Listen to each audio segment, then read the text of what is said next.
নমস্কার বন্ধুরা, welcome to অনন্যাস Bong kitchen.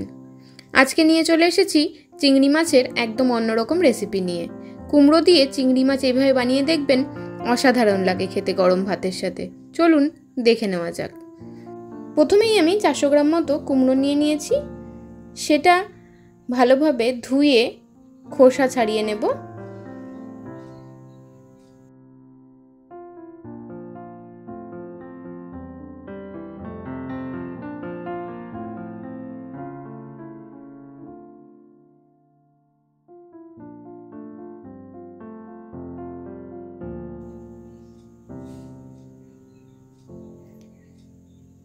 কুমড়ো খোসা ছাড়ানো হয়ে যাওয়ার পরে এইভাবে কুচি কুচি করে কুমড়োগুলো কেটে নেব। এইভাবে কুচি কুচি করে সম্পূর্ণ কুমড়োটাই কেটে নেব।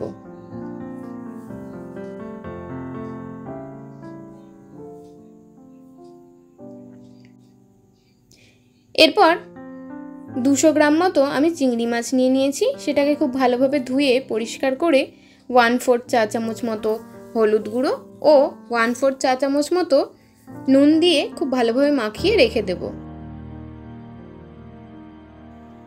এরপর একটা মিক্সিং বোলে 4 টেবিল চামচ পোস্ত নিয়ে নেব।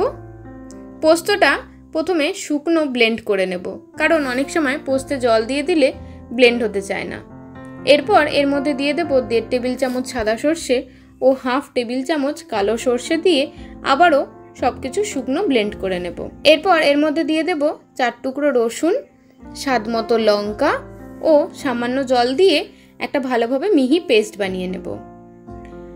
এবার একটা কড়াইতে 2 টেবিল চামচ মতো সর্ষের তেল দিয়ে তাতে আগে থেকে ম্যারিনেট করে রাখা চিংড়ি মাছগুলো 20 থেকে 30 সেকেন্ড মতো ভেজে নেব।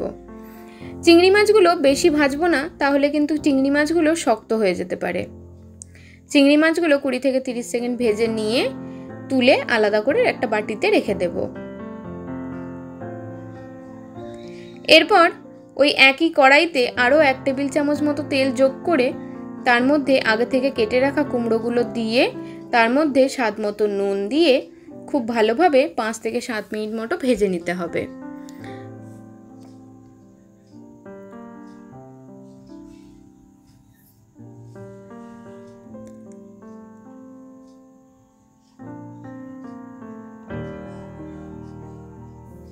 এরপর এর মধ্যে দিয়ে দেব 1/2 চা চামচ মতো হলুদ গুঁড়ো। হলুদ গুঁড়োটা দিয়ে আবারও 4 থেকে 5 মিনিট খুব ভালোভাবে ভেজে নেব। এরপর ঢাকা দিয়ে রেখে দেব 5 মিনিট মতো। 5 মিনিট বাদে ঢাকা খুলে আবারও কিছুক্ষণ নেড়ে চেড়ে দিয়ে দেব আগে থেকে বানিয়ে রাখা মশলার পেস্টটা।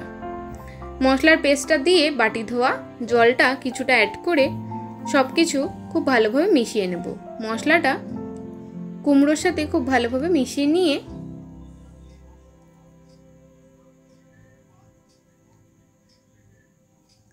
আবারও ঢাকা দিয়ে রেখে দেবো 5 থেকে 7 মিনিট মতো। 5-7 মিনিট পর ঢাকা খুলে কিছুক্ষণ নাড়াচাড়া করে নিয়ে দিয়ে দেব 1/2 চা চামচ চিনি। চিনিটা আপনারা চাইলে নাও দিতে পারেন। অনেক সময় কুমড়ো বেশি মিষ্টি হলে চিনি দেওয়ার প্রয়োজনও হয় না। এরপর দিয়ে দেব আগে থেকে ভেজে রাখা চিংড়ি মাছগুলো।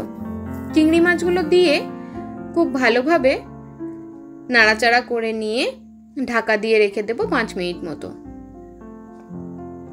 5 মিনিট পর ঢাকনা খুলে আপনারা যদি মনে করেন যে জলটা আর একটু টানিয়ে নেবেন, তাহলে আরও কিছুক্ষণ নেড়েচেড়ে রেখে দিতে পারেন। আমি আরও 2 থেকে 3 মিনিট ঢাকা খুলেই একটু শুকিয়ে নিয়েছি জলটা।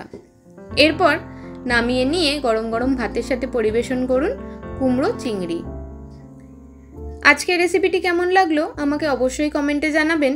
আমার চ্যানেলে নতুন বন্ধু হয়ে থাকলে অবশ্যই চ্যানেলটিকে সাবস্ক্রাইব করে দেবেন এবং পাশে থাকা বেল আইকনটিও অবশ্যই প্রেস করে দেবেন, তাতে আমি যখনই নতুন কোনো ভিডিও দেব আপনাদের কাছে নোটিফিকেশন পৌঁছে যাবে। আজকে এই পর্যন্তই, ধন্যবাদ।